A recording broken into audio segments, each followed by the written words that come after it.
Ini contoh kasusnya anak hipo. Ini anak laki-laki berumur 6 tahun, suka bermain kasar. Pokoknya mainnya itu gebuk-gebukan aja, motorik kasar gitu ya. Dia selalu sukanya itu memukul suatu permukaan yang keras dengan tangan dan kakinya. Jadi mungkin meja suka dipukul-pukul sama tangannya berhennya, nggak pakai alat. Nah, terus mendorong anak-anak lain di taman. Jadi rangsang yang dia butuh rangsang melalui kulitnya itu, jadi dia mencari rangsang itu dengan cara apapun,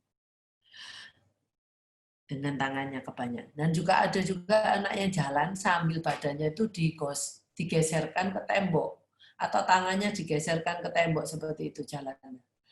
Nah, dia seperti itu all the time, sepanjang hari. Kelihatan dia tuh nggak bisa, kalau nggak dengan tangannya ya dengan badannya atau dengan kakinya, gitu ya.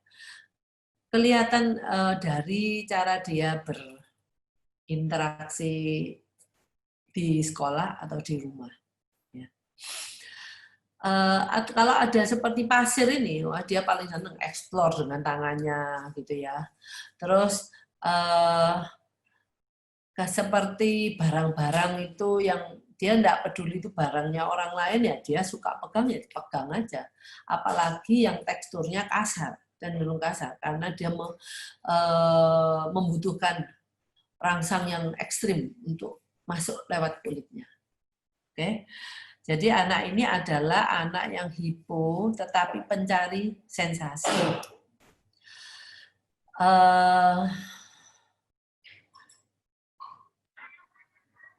Jadi untuk anak-anak seperti ini kita harus memberikan kebutuhannya dia sensasi melalui kulitnya yang ekstrim.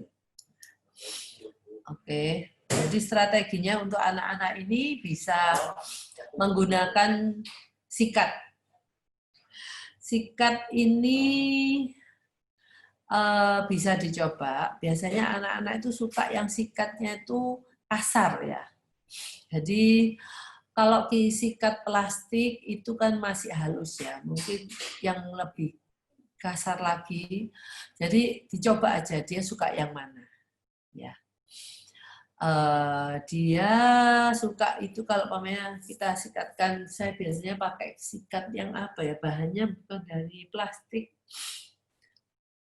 Kayak itu loh, satu buah yang kita buat untuk mandi itu loh, yang dikeringkan. Nah itu bisa juga, itu kan kasar.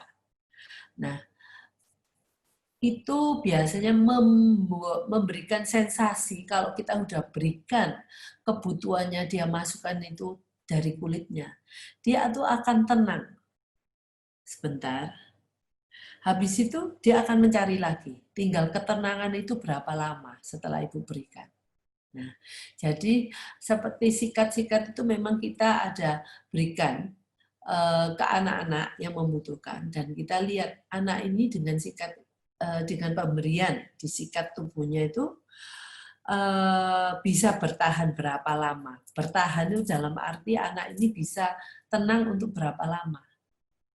Nah, kita lihat mamanya dia bisa tenang 20 menit.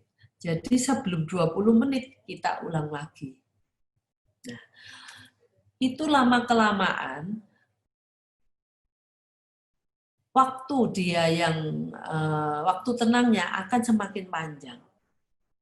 Jadi akhirnya kita mungkin dalam satu hari itu cuma butuh berapa kali untuk sentuhan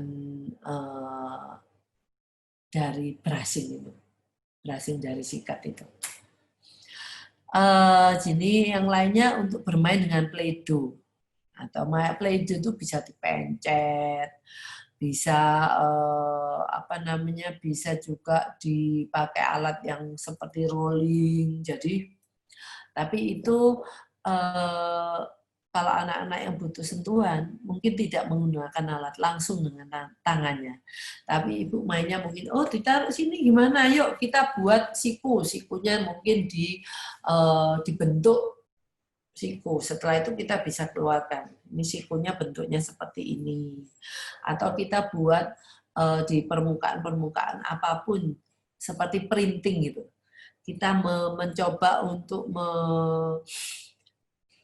mencetak sesuatu benda dengan dia memejet-mejet ke benda itu. Nah, setelah itu kita mungkin bisa buka, mungkin ada tulisan A dari yang mainan yang tulisan ABC plastik itu kan bisa juga dicetak dalam bentuk nanti ini A, B, C.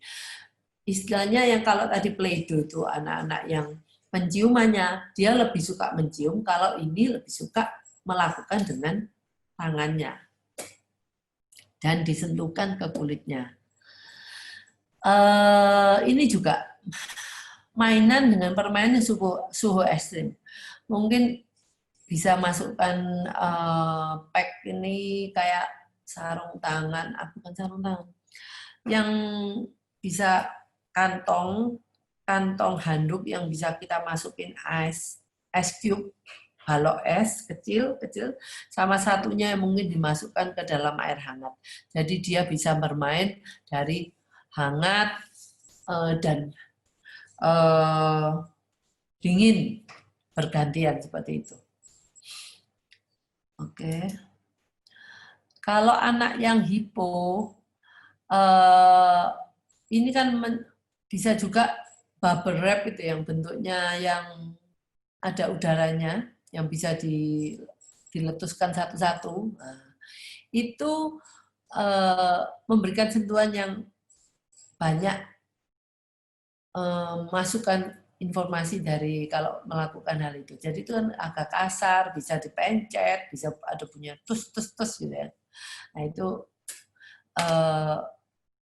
permainan yang sangat disukai anak-anak dengan yang kriteria sentuhan hiposensitif. Terus ini menarik sesuatu permainan yang berat, yang istilahnya berat itu dari sisi ya berat anunya untuk beratnya ini ya berat dari sisi untuk anak-anak mereka seumur segitu. Seperti kalau anak kalau menarik gerobak itu di sini mungkin ada mainan gerobak temannya di dalamnya terus dia menarik gerobak itu. Tapi kayaknya di sini nggak ada di sini. Mungkin tumpukan kursi atau dia mengambil kursi, mengangkat kursi, nah, memindahkan kursi, mengambil mainan, jadi memindahkan mainan-mainan yang intinya itu berat. Jadi umpamanya kalau mainan puzzle 1 itu kan ringan ya. Kalau puzzle itu ditumpuk 5 kan lumayan cukup berat untuk dia. Nah, seperti itu. Itu stimulasi sentuhannya dengan melalui penggunaan otot-otot. Nah, jadi untuk anak-anak hipo, ibu bisa dilakukan beberapa suggestion ini di rumah untuk membuat dia lebih menyadari informasi dari sentuhan ini karena dia benar-benar membutuhkan. Nah, sekarang kita untuk hipersensitivitasnya. Hipersensitif ini untuk pola sensitif sensori ini anak-anak yang pasif ya. Dia sebentar. Maaf, keliru ini. Masih untuk anak yang pasif, dia tidak suka sentuhan yang berhubungan dengan orang menyentuh dia. Mungkin dia nggak suka potong rambut, nggak suka sisir rambut, mencuci muka, potong kuku, semuanya nggak suka. Dia nggak suka orang menyentuh dia, apalagi yang dia nggak tahu. Kalau sentuhan itu dari belakang, dia Pak. Kalau mau dari depan, dia karena ini termasuk pasif, dia nggak suka tapi dia juga nggak lari. Tapi lihat-lihat sentuhannya. Kalau biasanya sentuhan untuk anak-anak yang hiper ini, itu dia nggak suka sentuhan yang ringan. Dia lebih suka sentuhan yang berat. Jadi kalau mau nyentuh itu jangan seperti orang menggili-gili gitu ya, tapi langsung aja pegang. Nah, itu dia lebih suka sentuhan yang seperti itu, yang deep pressure. Jadi ada tekanan yang di kulitnya, tapi nggak sampai seperti ya sesuai dengan umurnya itu tadi. Jadi daripada ringan-ringan seperti ini, dia tambah sensitif. Terus dia, sorry kok bisa gini ya? Karena dia sangat sensitif, dia kalau tangan wajahnya kotor, dia suka membersihkan, cuci tangan, dan dia nggak suka sensasi yang kotor-kotor seperti itu. Dia pasti ya itu suka mandi, suka cuci tangan. Kalau ini pola hipersensitif, tapi yang dia menghindar secara aktif. Jadi dia akan menghindar untuk disentuh, menghindar. Kalau tadi itu tidak suka, ini menghindar. Dan dia bisa marah saat disentuh. Mereka mungkin mendorong Anda menjauh. Kalau kita berusaha untuk memegang dia, kalau dia ngambil sesuatu itu dengan gini, mungkin nih seperti ini ya. Jadi kelihatan juga kadang-kadang mungkin mencari tangan orang lain untuk mengambil sesuatu, dia nggak mau mengambilnya, untuk menghindari sentuhan itu. Ya, dia nggak suka dipeluk, nggak suka gandengan tangan. Dia punya baju-baju tertentu yang kesukaannya dia. Ya, biasanya pakaiannya ini fabriknya, kainnya tuh sudah lembut, ya. Atau ya dia punya gini pakaian kesukaan. Nah, kalau nggak terpaksa dikasih pakaian yang lain, dia menolak. Kalau bisa pakai itu aja terus, ya. Dia nggak suka baju baru.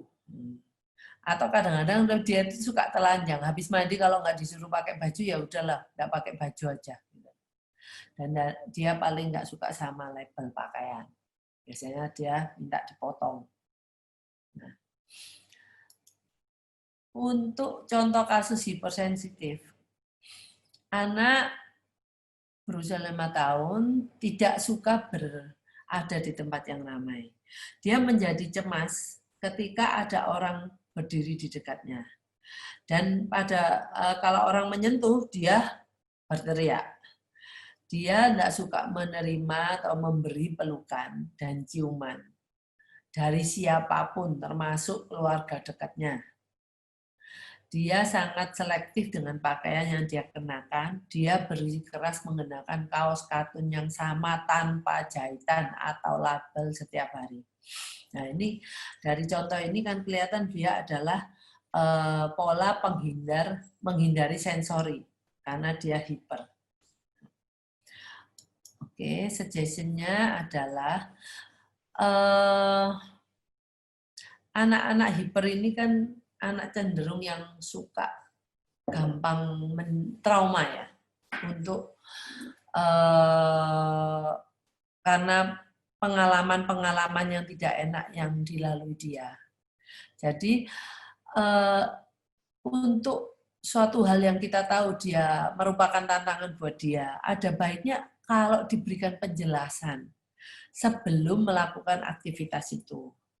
Misalnya, setelah Kak mandi, kami akan menyisir rambutmu ya.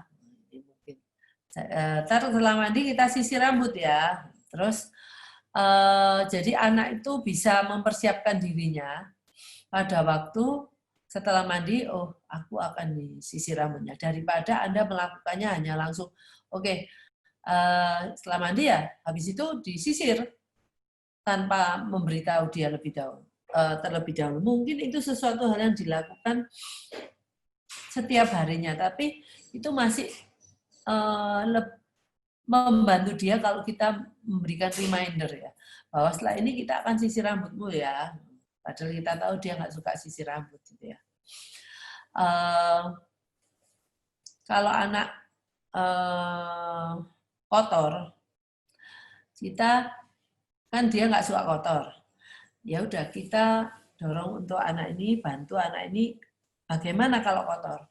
Ya kamu harus cuci tangan atau cuci yang kotor itu. Tapi kita beritahu cucinya yang bagaimana gitu. Jadi dia akhirnya bisa punya solusi walaupun kalau kita nggak ada, dia bisa berusaha membersihkan dirinya dari keadaan yang nggak suka itu, karena dia nggak akan suka kotor gitu.